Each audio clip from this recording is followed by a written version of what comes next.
Hi hello అందరికీ నమస్తే అండి. అందరు ఎలా ఉన్నారు? మీరు అందరూ బాగుండాలని మనస్ఫూర్తిగా కోరుకుంటున్నాను. అలాగే ఈరోజు రెసిపీ వచ్చేసి కొబ్బరి పప్పట్లు అండి. ఇవి చాలా టేస్టీగా ఉంటాయి. అందరు కూడా ట్రై చేయండి. ఇది ఎలా తయారు చేయాలి ఈ వీడియోలో అయితే చూపిస్తాను.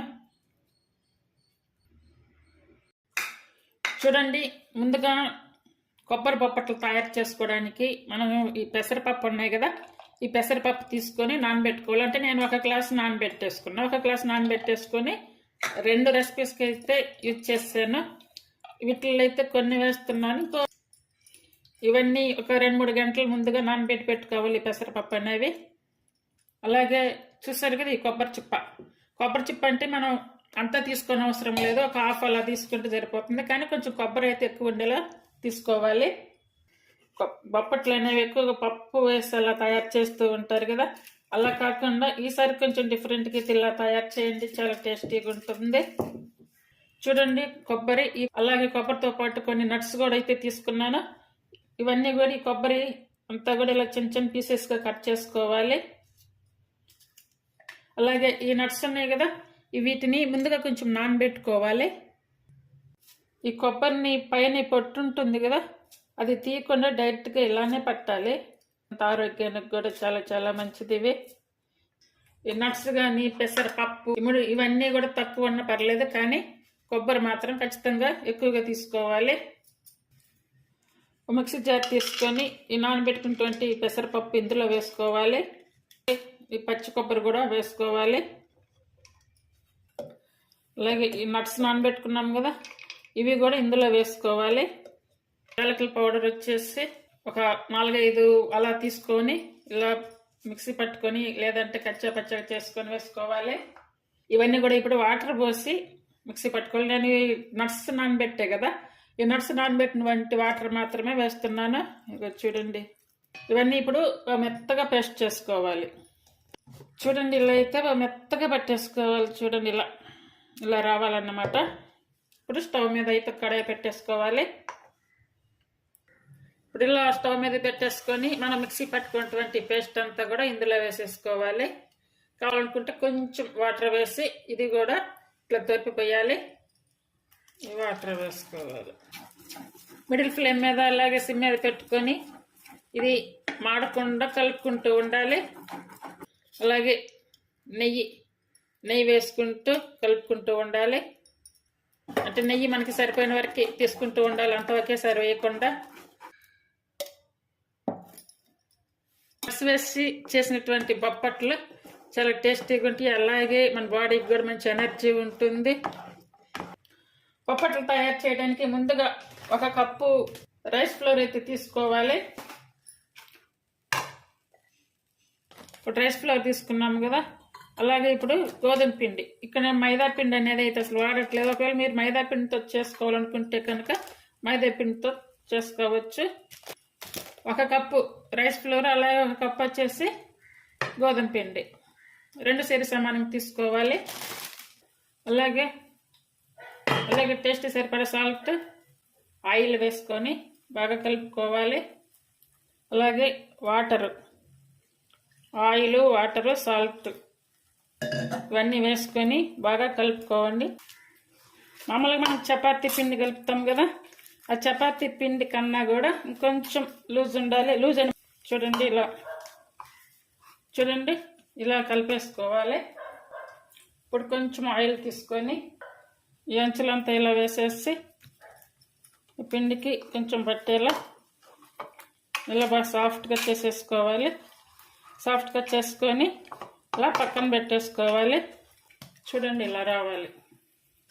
మూత పెట్టి పక్కన పెట్టేసుకోవాలి.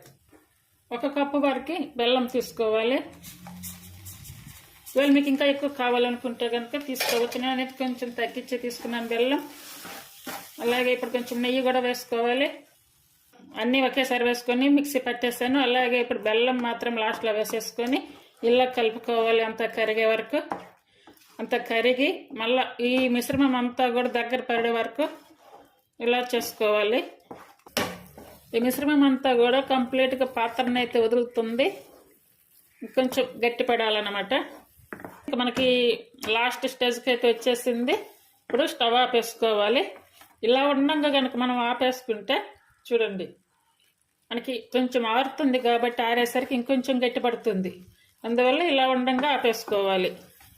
ఇప్పుడు మనం బొప్పట్లు చేయడానికి ఈ వేడిని మనం పట్టుకోలేము కాబట్టి కొంచెం ఆరనిద్దాం. అంటే మరీ చల్లగా అయిందా కాకుండా కొంచెం నులివెచ్చగల వచ్చే వరకు ఉంచేసుకొని బొప్పట్లు అయితే తయారు చేసుకోవాలి.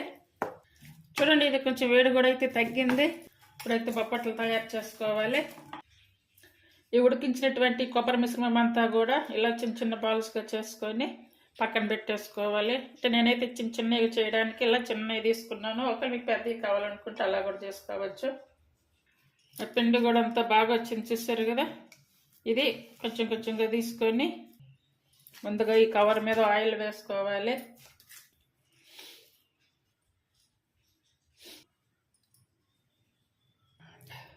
ఇలా చేసి పెట్టేసుకొని ఈ బాల్స్ ఉన్నాయి కదా, ఈ బాల్స్ అయితే ఇందులో పెట్టి చుట్టేసుకోవాలి.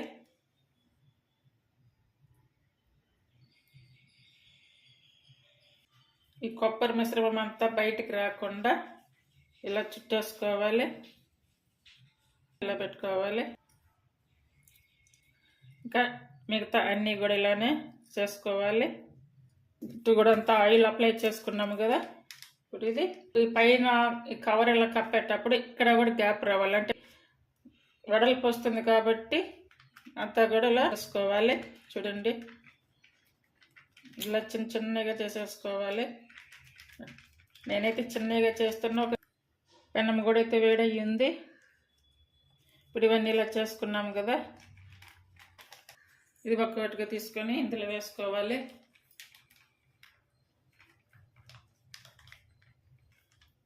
చూడండి ఎంత బాగా వచ్చింది. కింద ఇది మళ్ళీ ఇలా తిప్పేసుకోవాలి. ఒకేసారి మరి ఎక్కువగా కాలిన దాకా ఉంచి అలా తిప్పడం కాకుండా అప్పుడప్పుడు ఇలా తిప్పుకుంటూ ఉంటే రెండు పక్కలు కూడా అంత సమానంగా ఉడుకుతుంది. కొంచెం ఇలా చిన్నవి అయితే కనుక మనకి కాలడానికి కూడా బాగుంటుంది. ఇప్పుడు ఆయిల్ కానీ నెయ్యి కానీ వేసుకొని కాల్చుకోవాలి. అన్నీ కూడా ఇలానే వేసుకోవాలి. అన్ని బొప్పట్లన్నీ కూడా ఇలా అయితే తయారు చేసుకోవడం అయితే అయ్యింది. చూడండి, చాలా సాఫ్ట్గా చాలా బాగున్నాయి. చూడండి, లోపల కూడా బాగా పిండి అంచుల దాకా వచ్చేసింది. బాగుంటుంది. ఇలా చేసుకుంటే మంచి టేస్ట్ కూడా ఉంటుంది తినేటప్పుడు కూడా. ఈ బొప్పట్ల రెసిపీ మీకు నచ్చినట్టయితే ప్లీజ్ లైక్ చేసి, షేర్ చేసి, సబ్స్క్రైబ్ చేయండి. అలాగే హై పాయింట్స్ ఇవ్వండి. హైప్ ఆప్షన్ ఇచ్చి ఛానల్ సపోర్ట్ చేయండి. కొత్తగా నేర్చుకునే వాళ్ళు కూడా చాలా ఈజీ రెసిపీ, చాలా బాగుంటుంది. టేస్ట్ కూడా అందరు కూడా ట్రై చేయండి.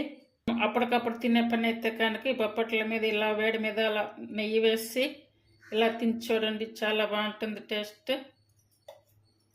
అందరు కూడా ట్రై చేయండి. Thank you for watching.